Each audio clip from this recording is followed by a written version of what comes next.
Inilah burung terbang yang sering memakan marmuci.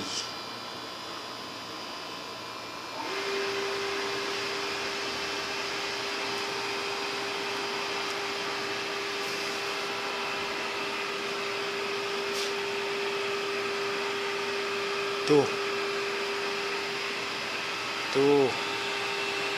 burung elang. Ini yang sering makan marmuci kawan. Dan ayam. Tuh, mencari mangsa itu. Kayak duda. Tuh. Bulan.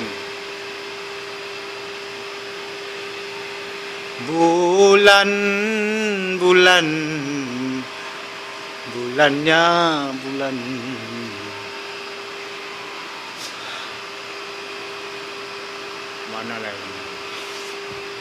Mana lagi?